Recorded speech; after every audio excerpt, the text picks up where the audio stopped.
क्या south India सच में north India से ज्यादा डेवलप्ड है? और अगर साउथ इंडिया सच में ज्यादा डेवलप्ड है भी, तो इसके पीछे का रीजन क्या है? क्यों एक ही कंट्री के दो पार्ट की डेवलपमेंट इतनी अलग अलग है? चलिए इस वीडियो में जानते हैं।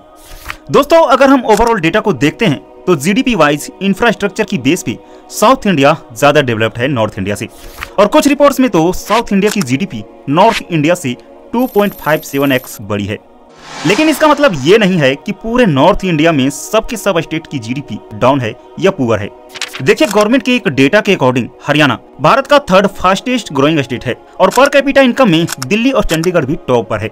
लेकिन जब हम कंप्लीट नॉर्थ इंडिया की बात करते हैं तो उसमें बिहार, यूपी, राजस्थान और मध्य प्रदेश जैसे इकोनॉमिकली वीक स्टेट भी ऐड हो जाते हैं, जिसकी वजह से ओवरऑल नॉर्थ इंडिया के डेटा पर इफेक्ट पड़ता है। क्योंकि बिहार, राजस्थान और एमपी जैसे स्टेट्स अपने इकोनॉमी और जीडीपी पर कैपिटा इनकम के आधार पर काफी लो रैंक करते हैं। वहीं दूसरी तरफ साउथ इंडिया के स्टेट्स तमिलनाडु, केरला, कर्नाटका, आंध्र प्रदेश और तेलंगाना जैसे states infrastructure, GDP, economy, urbanisation और लिटरेसी रेट जैसी हर चीज में नॉर्थ इंडिया से बेहतर हैं। दोस्तों, इसके पीछे का कोई एक रीजन नहीं है, बल्कि कई सारे रीजंस हैं, जिसमें से कुछ रीजंस ऐसे हैं जिनमें साउथ इंडिया ने एक्चुअल में काफी एफर्ट्स की है और कुछ रीजंस ऐसे हैं जिनमें साउथ इंडियन लोगों का कोई लेना देना नहीं है। बस यह एक एडवांटेज है जो साउथ इंडियन लोगों के पास है। तो इस वीडियो में हम इन दोनों रीजंस को समझने की कोशिश करेंगे, इसीलिए बने रहिए वीडियो के लास्ट तक।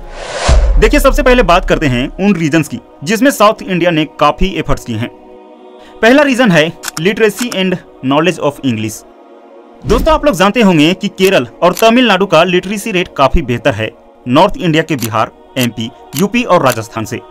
लेकिन नॉर्थ इंडिया में दिल्ली और चंडीगढ़ जैसे सिटी का लिटरेसी रेट तो काफी अच्छा है, लेकिन ये स्मॉल सिटीज हैं।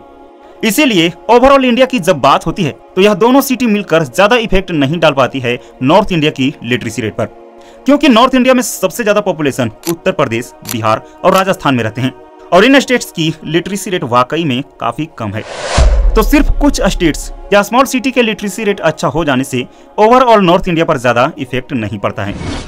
सेकेंड पॉइंट है साउथ इंडिया के लोगों की इंग्लिश कम्युनिकेशन अच्छा होना कंपेयर टू नॉर्थ इंडिया के। और नॉर्थ इंडिया में तो इंग्लिश को लेकर एक मिसकंसेप्शन ये है कि इंग्लिश कोई ज्यादा जरूरी चीज नहीं है सक्सेस के लिए।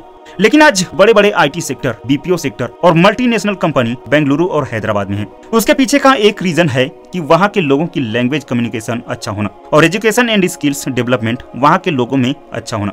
क्योंकि यह एक बड़ा ही सिंपल सा फंडा है कि इंटरनेशनल कंपनी वहीं पर ज्यादा मूव करती है जहाँ के लोग इंटरनेशनली कम्युनिकेट करना जानते हो। और दोस्तों, इंग्लिश एक ऐसी लैंग्वेज है जो इंटरनेशनली यूज की जाती है। दूसरा रीजन है less corruption as compare to north India. देखिए, करप्शन तो हर जगह होता है, लेकिन नॉर्थ इंडिया में काफी लंबे समय तक करप्शन रहा है। एक समय था जब उत्तर प्रदेश और बिहार में बड़े बड़े घोटाले की न्यूज आना एक नॉर्मल बात हुआ करती थी। और यह घोटाले सिर्फ इंफ्रास्ट्रक्चर से ही रिलेटेड नहीं, बल्कि एजुकेशन डिपार्टमेंट तक में घोटाले होते थे। और इन्हीं रीजन से नॉर्थ इंडिया में इंफ्रास्ट्रक्चर और एजुकेशन काफी कमी रही है। वहीं दूसरी तरफ साउथ इंडिया में as compare to north corruption काफी कम है, जिसकी वजह से वहाँ के बच्चों को गुड क्वालिटी की एजुकेशन मिलती है और वही बच्चे फिर आगे चलकर मल्टीनेशनल कंपनी के सीईओज वगैरह बनते हैं। अब बात करते हैं उन रीजन की जो गॉड गिफ्टेड है साउथ इंडिया के लिए। दोस्तों, चाहे यूएसए हो या चाइना हो, एक बात तो हमेशा कॉमन है कि किसी भी कंट्री की वही सिटी या स्टेट डेवलप होता है जो ओशियन लाइन से कनेक्ट हो। मतलब जो समुद्र के किनारे बसे हुए शहर होते हैं वहीं ज्यादा डेवलपमेंट हमें देखने को मिलती है। बेशक वह यूएसए का न्यूयॉर्क सिटी हो, चाइना का संघाई या फिर साउथ अफ्रीका का केप टाउन हो। दूसरे देश की बात क्यों करें, एग्जाम्पल के लिए हमारे कंट्री के स्टेट को ही ले लीजिए, जैसे मुंबई जो इंडिया की सबसे डेवलप्ड सिटी है।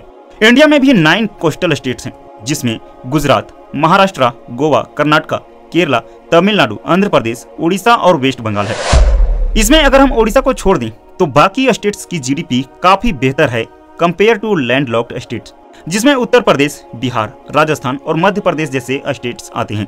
दोस्तों, कोस्टल स्टेट्स के ग्रो होने के पीछे का रीजन भी काफी सिंपल है, जैसे कि इजी इंटरनेशनल बिजनेस, क्योंकि आज भी दुनिया भर के देशों में इंपोर्ट और एक्सपोर्ट ज्यादातर समुद्र के रास्तों से ही किया जाता है, जो काफी इजी और चीप है। दूसरी तरफ नॉर्थ इंडिया की जो लैंड है वह काफी फर्टाइल लैंड रही है। हमेशा से यहाँ के लोग ज्यादा डिपेंडेंट रहे हैं एग्रीकल्चर पर और आज भी हरियाणा, पंजाब और उत्तर प्रदेश जैसे स्टेट की इकोनॉमी एग्रीकल्चर के आधार पर है। और राजस्थान की जमीन ना तो समुद्र से लगती है और ना ही राजस्थान की जमीन ज्यादा फर्टाइल है। तीसरा सबसे बड़ा रीजन है हिस्टोरिकल एंड कल्चरल इफेक्ट्स। दोस्तों, नॉर्थ इंडियन लोगों को ज्यादातर विदेशी लोगों ने लूटा और तबाह किया है इन compare to south Indian city. North India पर कई सालों तक बाहर के लोगों ने राज किया है, जिससे वहाँ के लोगों पर कल्चरल इफेक्ट तो किया ही, साथ ही बड़े बड़े शहरों को भी डिस्ट्रॉय किया है, चाहे वह मुगल हो या ब्रिटिशर्स हो। सब ने नॉर्थ इंडिया को काफी लूटा है और तबाह भी किया है। साथ ही देश की आजादी के बाद हुए पार्टीशन में नॉर्थ इंडिया के स्टेट पर काफी इफेक्ट पड़ा है, जिसमें पंजाब जैसे मेजर नॉर्थ इंडियन स्टेट को रातों रात 2 हिस्सों में बांट दिया गया और लाहौर, मुल्तान जैसी मेजर ट्रेडिंग सेंटर पाकिस्तान का हिस्सा बन गए थे। साथ ही बॉर्डर पार से आए शरणार्थियों की वजह से यहाँ पर इकोनॉमिक क्राइसिस भी देखने को मिली थी, जबकि साउथ इंडिया इन सारे सर्कमस्टेंस से काफी दूर रहा है। इसके अलावा और भी काफी रीजंस हैं जिसकी वजह से साउथ इंडिया की ग्रोथ फास्ट है नॉर्थ इंडिया से, जिसमें सोशल और पॉलिटिकल इंफ्रास्ट्रक्चर काफी इंपॉर्टेंट है। जैसे कि साउथ इंडिया के लोग ज्यादातर शांत स्वभाव के होते हैं और हमें कभी कभार ही साउथ इंडिया से दंगे फसाद की खबरें सुनने को मिलती है। वहीं नॉर्थ इंडिया ने हमेशा से ही लड़ाई और जंग देखी है और यहाँ आपको लड़ाई और दंगे ज्यादा देखने को मिलती हैं। तो दोस्तों, ये थी कुछ रीजंस जिससे ये पता चलता है कि साउथ इंडिया क्यों ज्यादा डेवलप्ड है नॉर्थ इंडिया से।